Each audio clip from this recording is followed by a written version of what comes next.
ම්ම්, මගේ ප්‍රශ්නේ මේ මනුස්ස වස්තුකාමයයි දේව වස්තුකාමයයි ගැන. ඒ කියන්නේ මනුස්ස වස්තුකාමය නැති වුනහම දේව වස්තුකාමය ඉතුරු වෙනවා කියලානේ කියන්නේ.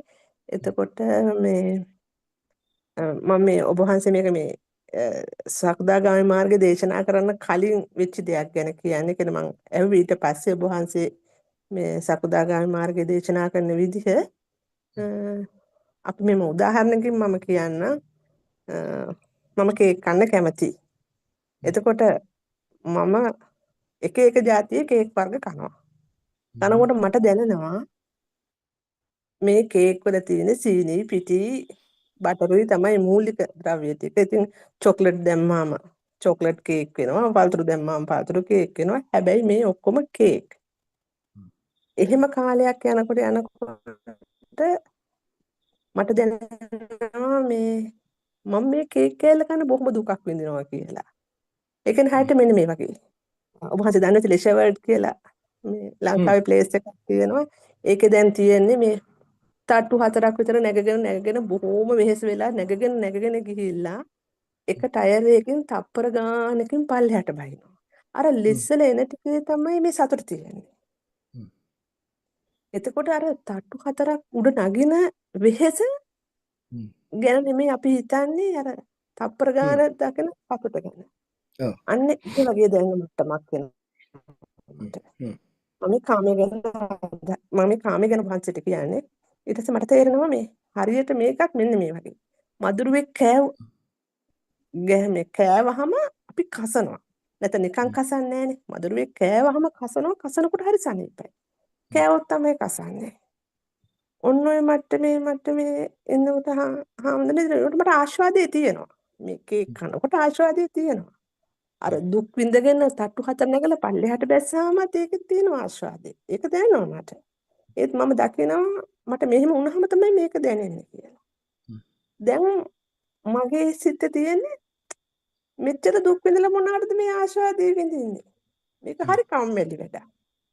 ඒ වගේ හැඟීමක් තමයි මේ ආර්ය පරීක්ෂණයෙන් මට ලැබුණු අත්දැකීම. හැබැයි මට අදටත් ඒක මට විඳින්න පුළුවන්. අදටත් විඳහම මට සතුට දැනෙනවා. ඒ වුණාට මගේ හිතේ කැමැත්තක් නැහැ. ඒ කියන්නේ මට ඕනිමයි කියන එක නැහැ. එතකොට එතන ඔබ වහන්සේ කියනවනේ මේ ඒක මේ දේවකාමයේ කොයි තැනද මේ මම මේ කියන තැන හරිද? නැත්තම් මම වැරදියට විදර්ශනා කළාද මට මේ විදිහට දැනෙන්නේ. ඔබතුමිය අනිච්ච හරියට විදර්ශනා කරනම් ඔය ප්‍රශ්නේ නැහැ. දැන් ඔය අනිච්චනේ අපි විදර්ශනා කරන්න ඕන. ඔව් මම දැන් හිතමු හැමති එකම මම දැන් මුලින්ම ඔය විදිහට මට කියනවා දේශේ විදර්ශනා කරන්න කොහොමද කියලා. දේශේ මට දැන් හිතමු මහත්තයා මට බයිනවා කියලා. මහත්තයා මොකක් හරි වැරද්දකට මම වැරදි කියලා දකින හින්දානේ යා මට බනින්නේ. ඒතර මම එයා දිහා බලන් ඉඳලා මම හිතන්නේ මට දැනෙන්නේ මේක මේ එයාගේ වැරද්දක්වත් මගේ වැරද්දක්වත් නෙවෙයි. මේක හේතුවක් මත ඇති වුණු දෙයක්. හැබැයි මේක මම එයා ඒක මම බැනුම් අහන්න තිබුණු අවස්ථාවක්නේ. ඒකත් වැය වෙලා යනවා. මේක කැමැත්ත නෙමෙයි. මගේ කැමැත්ත මහත්තයාගෙන් බැනුම් අහන්න එක නෙමෙයි. ඒත් මට හේතුව හැදිලා තියෙන්නේ මේ වෙලාවේ බැනුම් අහන්න. එතකොට මොකද මම හේතු හැදෙනවා කියන්නේ? ඈ මොකද හේතු හැදෙනවා කියලා කියන්නේ මොකද්ද ගන්න අදහස? පෙර සංසාරයේදී මෙයාට මොකක් හරි වැරද්දක් කරලා ඇති. එහෙම නැත්නම් ඒ පෙර මොකක් හරි කරපු එක ඵලයක් තමයි මම මේ දැන් විඳින්නේ. එතකොට ඒකට මම ඔබතුමිය හේතුඵල කියලා ගන්න ඒකද? ඔව් මම හේතුඵල කියලා මම කියන්නේ ගොඩාක් ධර්ම කාරණා දන්නේ නැහැ හාමුදුරනේ. මම හේතුඵලයක් විදිහට මම දන්නේ පෙර සංසාරයේ ගොඩනගපු හෝ මීට මොහොතකට ඉස්සෙල්ලා හෝ මම ගොඩනගපු මේ සංකාරයක හේතුඵලයක් විදිහට තමයි මට පෙරලා දේවල් ලැබෙන්නේ. පිනක් හෝ පවක් හෝ ලැබෙන්නේ කියලා. දැන් ඕකයි නිකර්ණාතුගේ හේතුඵල අතර වෙනස මොකද්ද? මම එච්චර නිකන්නාතුගේ වගේ දේවල් මම දන්නේ නැහැ හාමුදුරනේ. ඒකෙදිස් වෙනසක් නැහැ. වෙලා තියෙන ඔය කියන්නේ නිකර්ණාතුතක හේතුඵල රටාව. බුද්ධ ශාසනයේ හේතුඵල කියන්නේ ඕකට නෙමෙයි. බුද්ධ ශාසනයේ හේතුඵල තෝරගෙන හේතු තෝරගන්න එපා. හේතු මොනවද?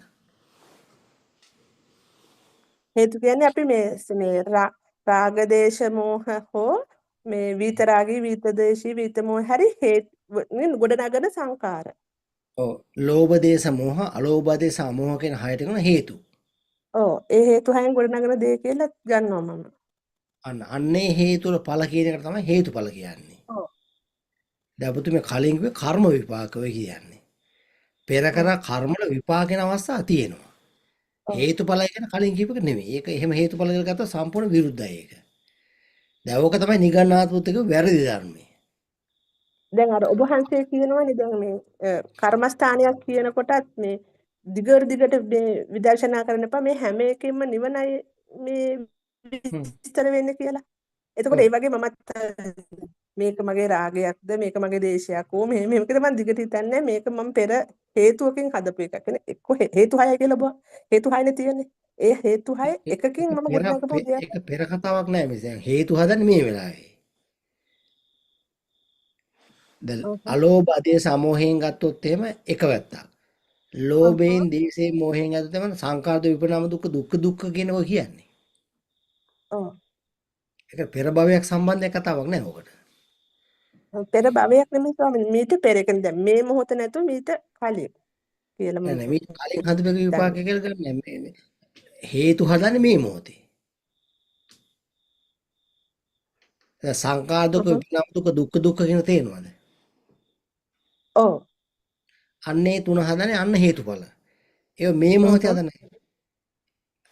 රාග දේශ මොහ කියන එකේ ඵල තමයි විපරණාම දුක්ඛ සංඛාර දුක. ඒක මේ මොහොතේ හදන්නේ ගන්නෙ. ඔව්.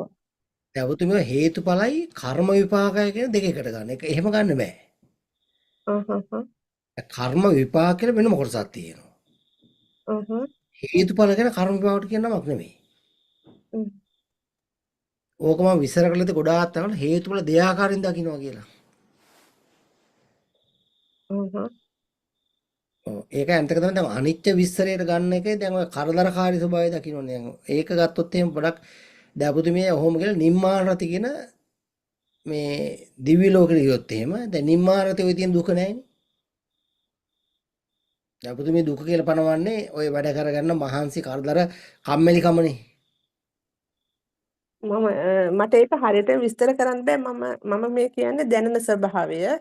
ඒක මට ඒක මේ දැන් මම හිතනවා මේක මේ විදිහට හිතෙන්නේ මට වැරද්දද නැත්නම් මගේ වයසේ ප්‍රශ්නයක්ද කියලා. ඒ කියන්නේ මේ වයසේ ප්‍රශ්නයක් නෙමෙයි ඔබතුමිය හිතන අනිච්ච කියන විස්තරේ අනිච්ච කියන එකට ගන්න අර්ථ දැක්වීම වැරදි.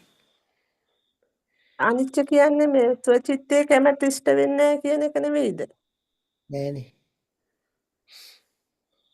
ඔහොම උඩින් පල්ලෙන් ගත්තම හරියන්නේ අර පෝතලී සූත්‍රයේ තියෙන මතකද බල්ලගේ මේ මස් කටු උපමාව මතකද දන්නේ. ඔව් ඉතින් අර අපි කොච්චර හැපුවත් මස් කට්ට ඒ කියන්නේ මස් කට්ටේ මේ මසක් නැහැ අපේ ලේම අපිට රසක් දැනෙනවා කියන එකනේ ඒකෙන් අදහස් වෙන්නේ අර අට්ටි යති හරායති දිගුද්දති කියන වචනක අපේ ලේ අපේ රහක් යන මගල ඒකේ නෑ. ඒක කියන්නේ අතින් දාගත්තේ ඒවා. ඒ වෙයි අතින් දාගත්තේ ඒවා. නෑ බලු මස් කට්ට ගැන කියන විග්‍රහය ගැනද බාන්සේ දේශනා කියන්නේ. ඒකේ තියෙන මෙන්න මෙහෙම මේක ඒකේ තියෙනකම ගන්න දැන් අපි අතින් දැම්මොත් එහම අතින් දාපු ගාල වැරදි. ඒකයිලා තියෙන්නේ. ඔව්. මස් කට්ටක් බල්ලෙක් කපනවා හැපුවාම මේක බඩ පිරෙන්නේ නැහැ. ඇයි හැවම කියනවා. මස් නැති නිසා ඔච්චරයි කියන්නේ. මස් නැති නිසා. ඔව්. ඒතර ඔයාලා තියෙනවද මේ ලෝකේ ආස්වාදයෙන් ශුන්‍යයි. ආස්වාදයෙන් ශුන්‍ය වෙච්ච ලෝකයක ආස්වාදේ හම්බෙන්නේ නැති කියන එක තමයි උතන කියන්නේ. ඔව්. ඕක හොයන්න කියලා මහන්සි වෙන එකේ දුක නෙමෙයි. දැන් මහන්සි වෙන එකේ දුක කියලා අරන් කරලා අයින් කරොත් එහෙනම් බුදුහාමරෝ යොදුන් 16ක් දුර වඩන ඕන එක්කෙනෙකුට බණ කියන්න. දැන් ඒක කරේ කොහොමද කියලා හොත් දෙන්න උත්තරයක් නැහැ අපිට ඒක. මගේ තේරෙනවද පුතුනේ? ඔව් ඔව්. දැන් පුතුමේ කියන දේ ආස්වාද ගන්න පොඩක් උඩ නගින අමාරුයි. හැබැයි යොදුන් 16ක් දුර වඩිනවා දුක නිරෝධ කර බුදුහාමරෝ එක්කෙනෙකුට බණ කියන්න. දැන් ඔබතුමීට කිව්වොත් එimhe යොදුන් 16ක් දිග දුර වෙලා පුතා එක්කන් එන්න මොකද ඔබතුමන් අමාරුයිනේ.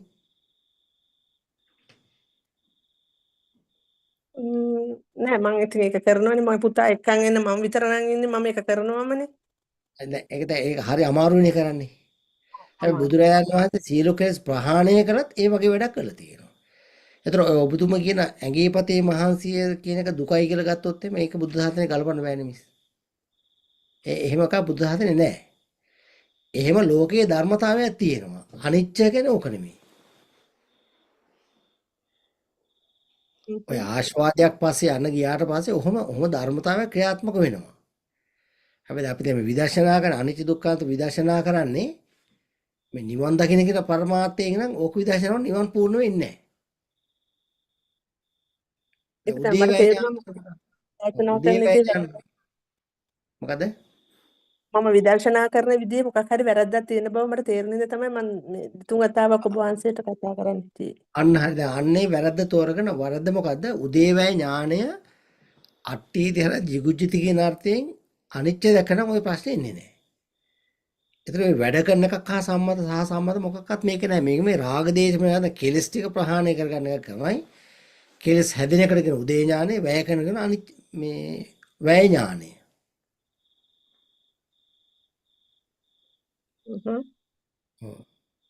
දැන් අර එතකොට ඉතින් මස් කට්ට හැපුවම ඇයි මේ මස් කට්ටෙන් බඩ පිරෙන්නේ නැත්තේ?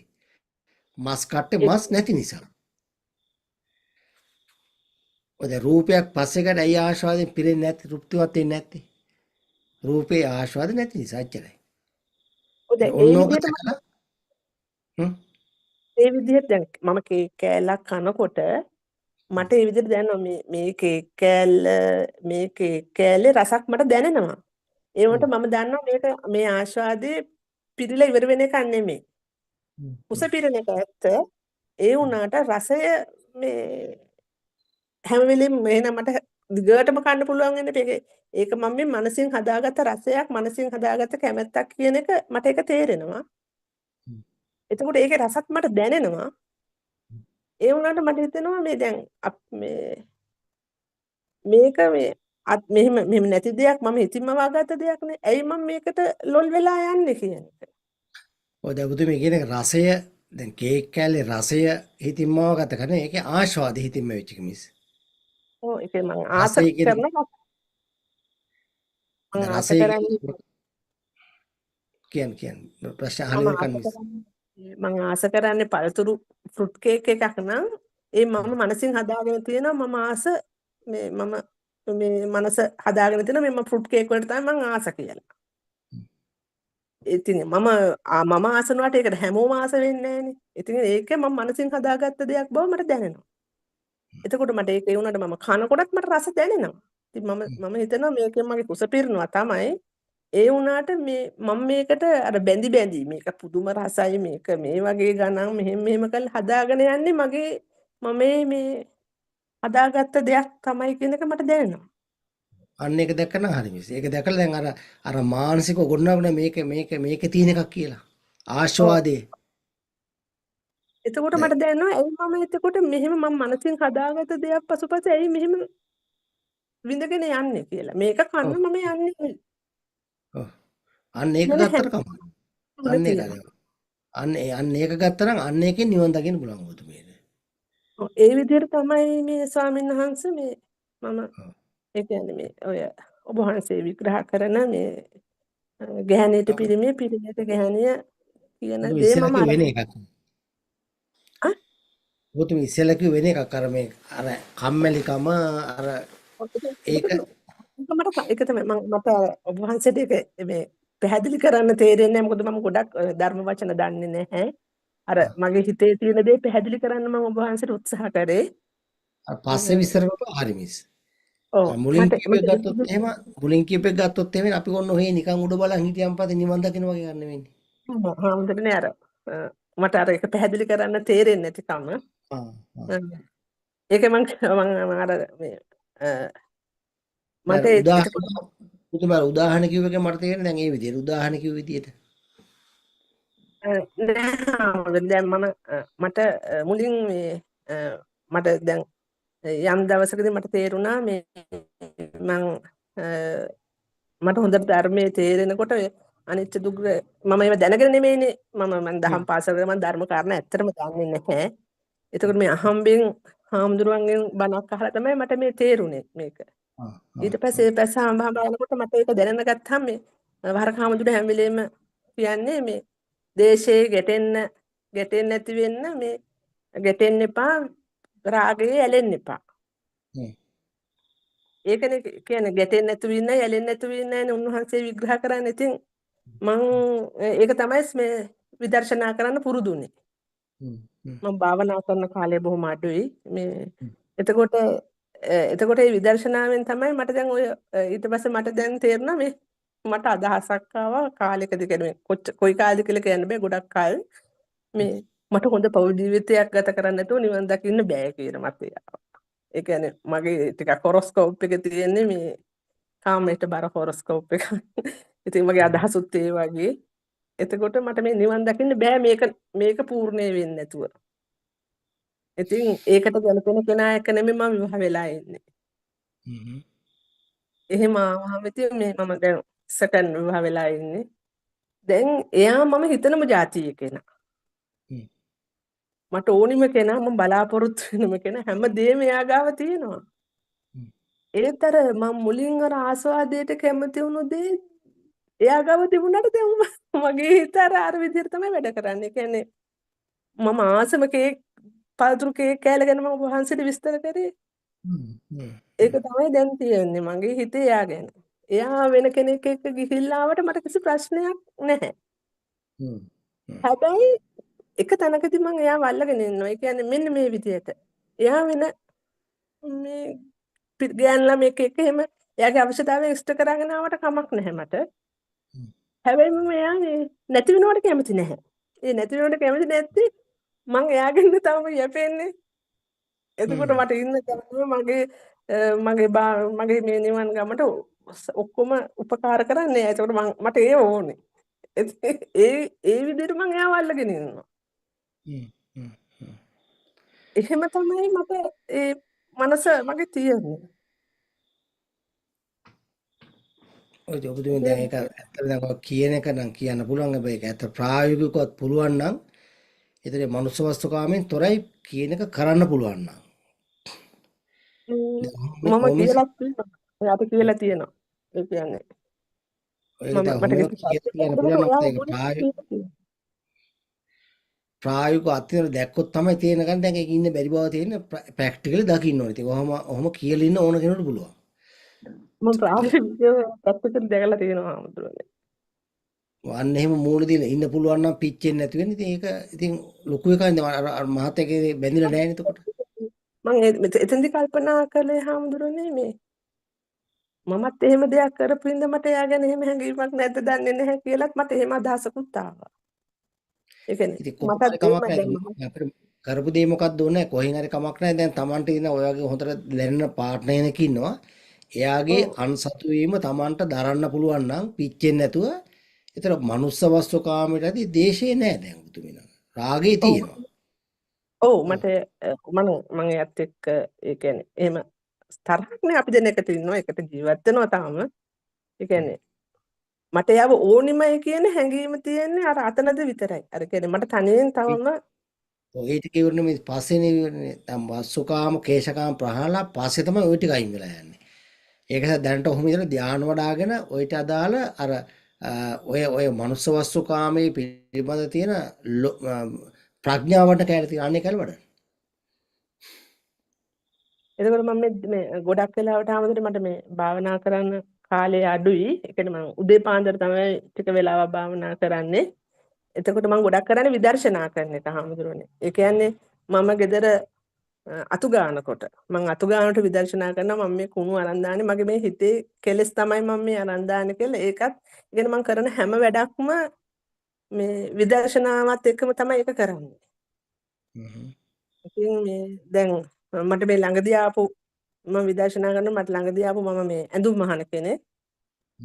ඒ කියන්නේ මම සාම්පල් ඔපරේටර් කෙනෙක්. ඒ කියන්නේ මම සාම්පල් එක මහලා ඒක QC ට පෙන්නුවම එයා තමයි ඒක මේ හරිනම් හරි කියන්නේ මෙහොම හරියට මහලා පිළිවෙලට ඒගොල්ලෝ ඉන්න විදිහට තියෙනවා නම් විතරයි ඒක පාස් කරන්නේ. ඔව්. ඒක හරියට නැත්තම් ඒක ආපස්සට එනවා. මං ගාවට මේවා හදන්න කියලා. එතකොට මේ මගේ හිතට ආපු කාරණාවක් තමයි මේ අර මේ